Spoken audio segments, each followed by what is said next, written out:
evangelist, people come to me a lot and ask me how to do evangelism, which I think is a difficult question to answer, because evangelism, just like ministry in general, is always contextual. What we do in one place, we might not be able to or might not should do in another place. So for me, what's helpful when it comes to thinking about evangelism is thinking more about how we stand when we do evangelism, our posture, our way of being in the world, so to speak, when we engage in evangelism. And that kind of stance is the kind of thing that, if it's deeply rooted in Christian faith, if it's deeply rooted in a relationship with our triune God, then that kind of stance will be somewhat universal. We'll be able to translate that. No matter what we're doing, we're going to be doing it in a particular way. We're going to be standing in a particular way while we do it. And one of the ways that I envision that stance or posture is through the metaphor of embrace. I believe that embrace points us in a significant way to the relationship of our triune God with all of creation. When God created, God made space within God's self for the otherness of creation. When God created, God took the risk that we would not necessarily want to be in relationship, but God gave us the freedom to choose anyway. God became human in Jesus, and through the cross, that was the most remarkable outpouring of love and self-donation that anyone could possibly imagine. And the metaphor of embrace is rooted in that kind of concept. But it helps us to understand our posture, and it helps us to understand our posture when we think about what the components of an embrace actually are. There's really 4 components to an embrace. First, you have to open your arms. Then actually, you have to wait because someone else has to do something before anything else can happen.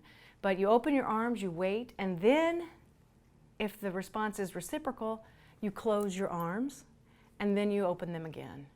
And each of those 4 components is significant, and you can't have an embrace without all 4 of those components. And when we open our arms, what we're signaling is that we're making space within ourselves for the other person. We have moved back, so to speak, from our own boundaries in order that they might step in. But we've also, in opening our arms, reached out to them as well. So it's it moves in both directions, so to speak. So we open our arms, and then we have to wait. Because for an embrace to happen, there has to be reciprocity. The other person has to open their arms as well.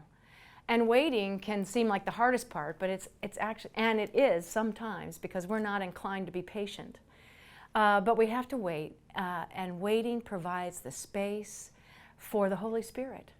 The Holy Spirit can only move when we step out of the way, so to speak, and allow the Spirit to work. And waiting does just that. Enables the Holy Spirit to work within us. It enables the Holy Spirit to work in the other person, and it enables the Holy Spirit to work between us and the other person. So we open our arms, we wait, and then we close our arms again.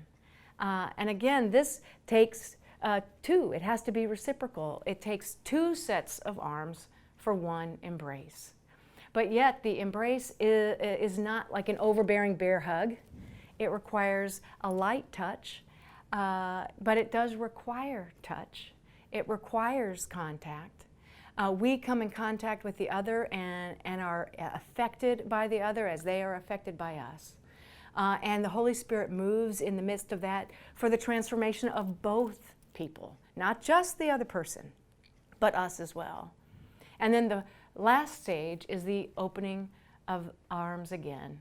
And you have to open the arms again. An embrace doesn't create one fused body out of 2. You are distinct still, and the other is still distinct. But you leave the imprint of yourself on the other and the imprint of the other on you. My grandmother used to wear wonderful gardenia perfume. And when she would give me a hug, after the hug was over, I would be able to still smell that gardenia perfume around me and on my clothing. And it was as though she was still there. That's what the imprint is in an embrace. When we open our arms again, the imprint, like the lingering smell of that perfume, remains on us as we are impacted by the other person and they're impacted by us. So we open our arms, we wait, and we close our arms, and then we open again.